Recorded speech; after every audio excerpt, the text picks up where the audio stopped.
I found out at that conference about medical cannabis. And here I am, a hospice nurse, and I had dealt with some really frustrating cases where, the medicines that were given to treat hospice patients just don't work all the time, especially like the one I had. She had a chronic bowel obstruction from intestinal cancer. So she couldn't take anything by mouth. She was throwing up constantly. The Zofran's not helping, the Ativan's not helping. And the doctors asked me to give her morphine by injection. And I gave her 30 milligrams of morphine.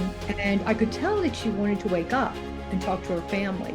She was in the process of dying. And I was used to doing this, and for some reason, every time we had somebody passing in the facility that I worked in a SNF with a little mini intensive care unit for vents. The family, every time this woman made a sound, thought that she was in pain again. And I'm like, I really think she's trying to wake up and tell you something and talk to you, because there were a lot of family dynamics. I don't know how many of you have dealt with, end of life and dealing with families around the bed and, with the big weight and everything else. And they want me to give her another shot of morphine. Now, she's not clearing it, right? That nothing's happening because she's in the dying process. And I told the doctor, I said, I can't do this, because if I give her this, she's going to be gone in 20 minutes.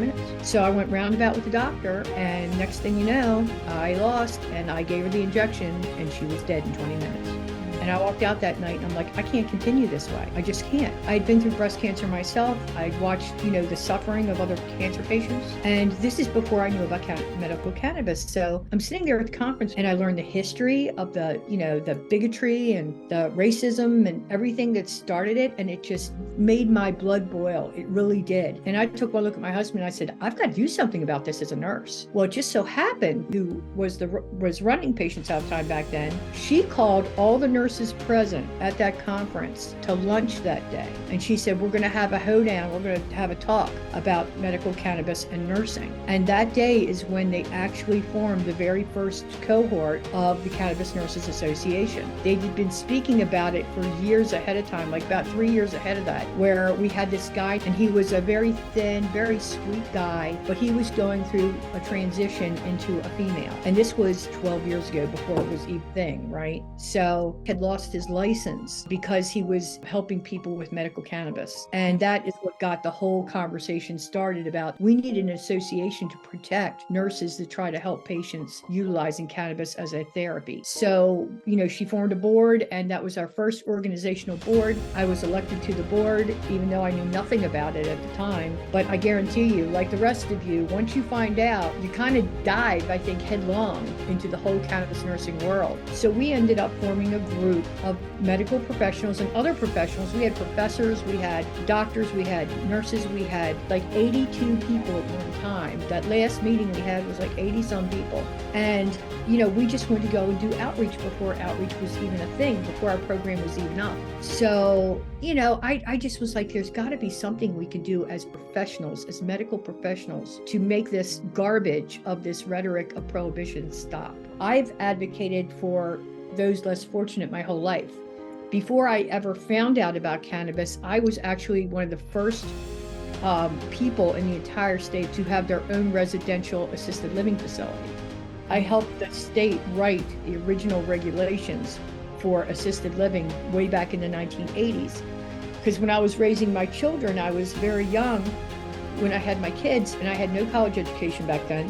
And they were deinstitutionalizing psych patients back in the 1980s out of institutions. And I had a big house and I had some extra bedrooms, and I'm trying to rack my brain as to how can I help people plus make a living. So I took in these elderly ladies that were being thrown out of the psych hospital. And I'm telling you, I wish we'd had cannabis then, because I had schizophrenics I took care of, severely depressed people I took care of, and they handed these people to me with me not having any nursing experience, no psych experience. And they were just here. Take them for $800 a month, for everything. That's all I got paid. Those same people are now getting $4,000 or $5,000 a month. Wow. Okay, for the same people, the same assisted living.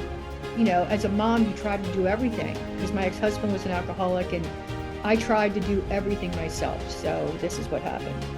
I went to the head of Americans for Safe Access. Okay, I need to know who I need to talk to about getting into advocacy and speaking on the Hill and trying to do it federally. So he put me smack in front of ASA. And he said, that is Americans for Safe Access. Americans for Safe Access, yes. And she in turn put me in touch with whoever they had the contract with at the time for cannabis education, which was Greta Carter of the Medical Cannabis Institute. I learned from ASA, and way back then, they actually had classes for running a dispensary run by ASA that I attended to learn how to run a dispensary way back when, like 10 years ago, back around the time we had weekend, because I was so pissed.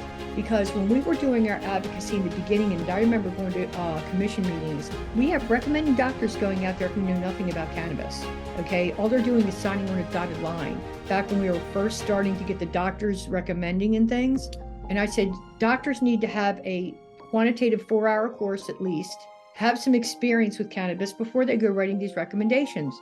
And he says to me, nope, they'll never buy it, they'll never pay for it, and they don't feel it's necessary. And I was livid. And that's what got me started on WeCan, because I said, well, if they won't do it, we can. That's what I told Laura. That's how we got the name WeCan. They won't do it, we can. So that's when we started talking to nursing groups, doctors groups, affinity groups like the ALS Foundation, Diabetes Foundation, cancer. I was floored. I still, to this day, can go up to town.